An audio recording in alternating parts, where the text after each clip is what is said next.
Hey guys, got a little project going here. This is center console seat for 1995 Dodge Ram 1500. And what I was going to talk about, what I thought I'd make a video on was, I've been looking at a stealth box for this truck, a down-firing sub that JL Audio has, and it was a fiberglass enclosure, and I think it had like a 10-inch subwoofer in the bottom of it. They were selling it for like $1,000, and now it's discontinued. So I think maybe a couple of companies like Crutchfield still has them in stock, but I'm not sure. But anyway, I seen a couple of videos on YouTube about this. A couple of guys made some projects for a stealth box, and I thought I'd try to make mine my own. So I'm gonna go ahead and show you what I came up with. First off, I wanted to make mine as stealth as possible and close to GL like they had theirs. I'm not a big, I don't need a lot of big bass to shake my truck. I just like good music, good clean music, and with some subwoofer bass. So I thought I'd try to make my own. So first off, what I did, I went to the salvage yard and bought me a new whole seat cushion, and it came with the console and everything at the nearest salvage yard that I could find, and it was like 30 bucks. And the main reason I got it was for the frame that goes on the bottom underneath to attach to the floor mounts. Now, the first thing I had to do was get, of course, get some measurements and everything. And what I came up with was, I wanted mine with a square box. Square box to me is gonna have better sound. I've been fooling with audio equipment for years.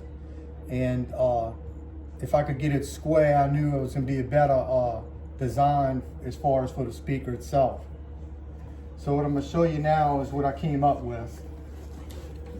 I don't have this thing snapped in here. This is the cushion for the junkyard with the fabric. I actually have one that's leather on my original seat, so I'm gonna use that one. So first off, we're gonna talk about the box. The box is 18 inches long, about 12.5 inches wide, about 5 inches deep.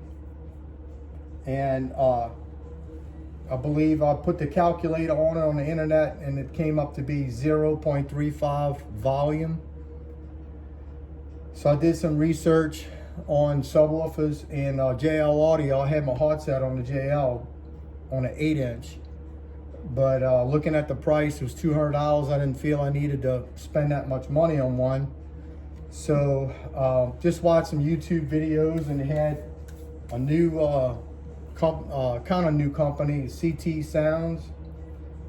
They had what they call a hydro line, and it was an 8-inch dual voice coil. So that's what I went with. So let me flip this thing over.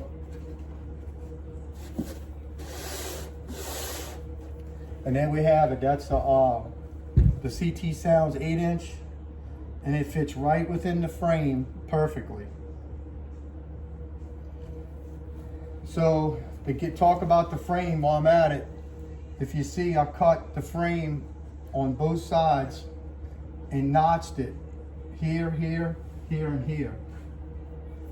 That way I could fit a square box in here instead of trying to cram it some kind of way and cut it. I've seen some guys on the other videos where they tried to make theirs on an angle a little bit to kind of fit the cushion. But what I did was went ahead and cut mine. They had a pipe on each side, and I cut that off. But what's really nice about this frame, what made it really easy, not easy, but a little bit easier, was to have like a piece of rebar that's welded on both sides that holds these frame pieces together. And this is where your seat clips are clip into on this, and then the two sides, here and here. And it kind of made it really nice because if you look, I was able to slip this box in here with no problem. Now, what I did to hold the frame in place was I bought some threaded wood furniture inserts, and I screwed them into the box, and then I screwed it down with 4 screws, kind of make it a little, you know, sturdy as far as the box. That way when I bolt it to the floor with these 4 holes, rather to the mounts in the truck with these 4 holes, that it'll hold it in place. Again, this part is flipped, goes upside down. The little cup I got off of Amazon is like $7 to $8. The spring-loaded cups, these are pretty nice. But what I did do was solder the wiring to the back side of it, and wired and soldered the nuts as well. That way nothing can shake loose. Now,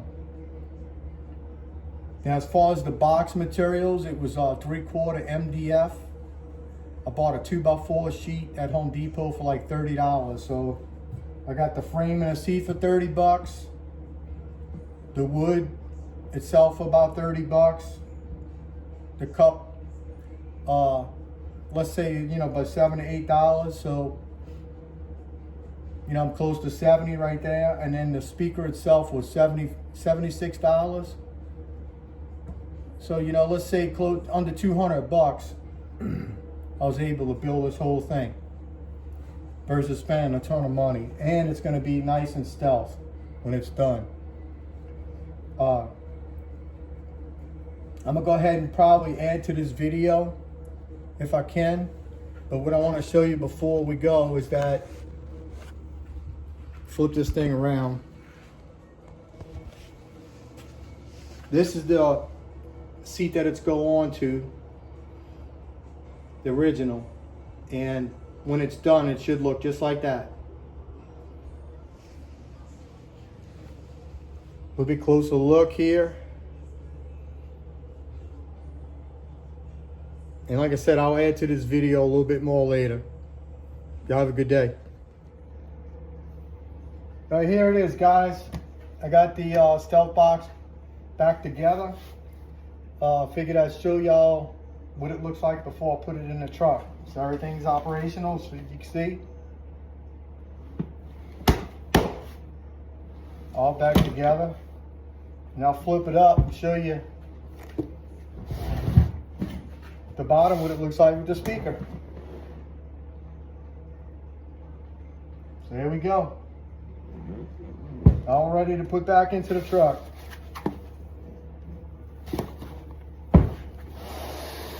I'll spin it around. Looks factory, and that's exactly what I was looking for. The leather came out it's a little cranked up a little bit, but I think it'll straighten out later on with the heat and everything. So, down to the next part. Okay, now here we are inside the truck now. I have this thing installed. As you can see, everything's still there. Totally stealth like I wanted it. I think it came out okay. I'm not gonna say great. I still have some wrinkles in the leather here I have to maybe try to take care of, but other than that, everything's operational. The console still works, everything's in it. So let's take a look underneath and see what we have. What it looks like. There you go.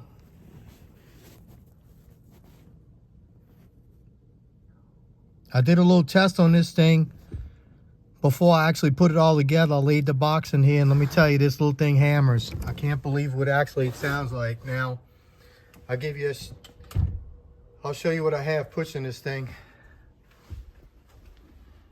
This is my back setup. I have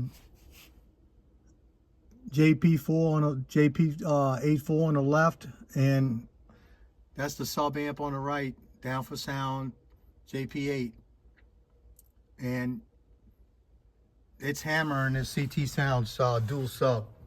I'm very, very pleased with it. So there you go. There's the install. The one thing I forgot to bring up was, if you go back to the beginning of the video, I had the cushion itself off of the box, and you'll notice that I had it hollowed out. So what I did was take an installation knife, and this is a real important part. I can't believe I forgot to put it in the video. But I took an installation knife and pretty much just cut, when it was flipped upside down, I just kind of shaved it off a little bit at a time in the front and underneath and on the sides. And you got to shave a pretty good bit of it out. And I left just about a 1/2 inch or so, enough just for it to fit on the box. So like I said, I used the installation knife, or you could use like a big butcher knife or something, or anything sharp, maybe even a razor knife. But you definitely have to hollow out that seat cushion. And believe it or not, that foam is pretty tough to cut. Just FYI on that. But I just wanted to make sure that I mentioned that you have to hollow out that insulation, which is on the front of the video. Thanks again, guys.